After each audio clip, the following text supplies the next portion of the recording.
Hi, I'm Nick Appleyard, CEO and President of TriStar Gold. I thought I would just give you a very brief overview of today's press release. There was a few really important things in there, and I thought maybe just reading through you wouldn't understand how very important some of these issues are. So we'll start with the stakeholder engagement. We're working with our great consultants, Convergente, down there in Brazil, working, I think it's important to note out, to IFC performance standards everywhere we can. But I think the real thing I wanted to point out here that's critical to the project and is great news for us is that both INCRA and the SPU have confirmed that our ADA, which is the area of direct impact of the project, doesn't overlap with any areas of interest registered by any of these different federal organizations listed here, like FUNAI, Ministry of Environment, Brazil Forest Services, Chico Mendes Institute, or INCRA or SPU themselves. And this is important. Those agencies have a very important job to do. Protecting the environment, protecting indigenous people, protecting biodiversity, and it's just great that they can go, yep, we can do our job and you can do yours. We won't impact you, and you are not going to impact us. And so that's a really good thing to help move a project forward, and it's really nice to get that confirmation from those organizations at a federal level so quickly and early in the project life.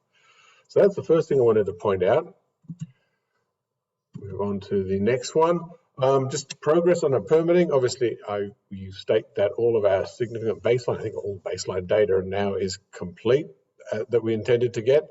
That was just finished recently. We had to get a little bit more wet season data in the last month here, and that is now done, which means the team now switches over onto impacts analysis and mitigation, which will take a couple of months to get finished.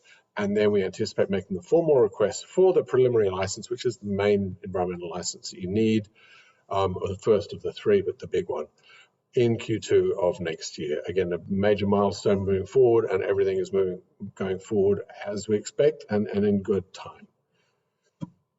Now, the other thing we've talked about in the release is completely different subject, process optimization.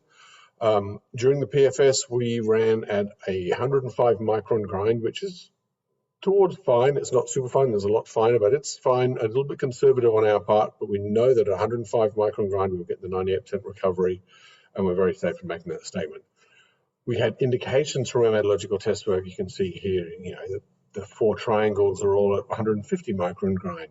And you can see that once you get above cutoff grade, the three of them above cutoff grade, you've got a very close to 98, a 96, and two 98s, basically. So you're getting very good recoveries at 150 micron grind, but we haven't enough data to really put a number to it.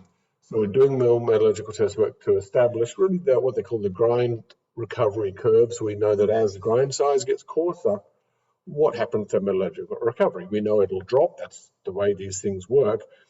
But what happens is as your grind size increases, if we go from 105 micron grind to 150 micron grind, it means that if we keep the same equipment that we had in our pre-feasibility study, we'll actually get more material through it on a daily basis. And I don't know whether that means going from 10,000 tons to 11 or 12,000 or 12,500 tons per day. That's all got to come back from the process engineers, because it's not just grind size. There are solution strengths and residence times go into that calculation as well. But the good news on this, and this is what I wanted to point out, this isn't some test work we're doing and an evaluation we're doing because we have a concern. This is test work and a project we're doing to improve. We're confident of a base case that we've got, but we think we can do better. So basically, we don't see a downside in the process right now, but we see some optimization. We see where we can improve. And that's what this is aimed at.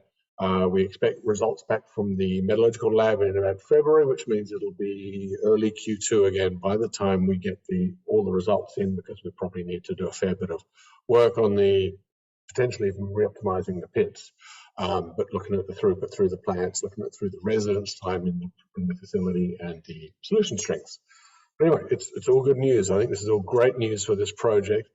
I think the other thing I will point out is, this project is one of very few multi-million ounce development assets now developing very nicely in Brazil, in the hands of a junior.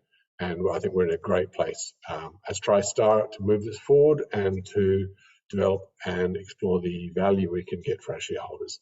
Thank you very much. Have a great holiday. And as always, if you have any questions, please feel free to reach out.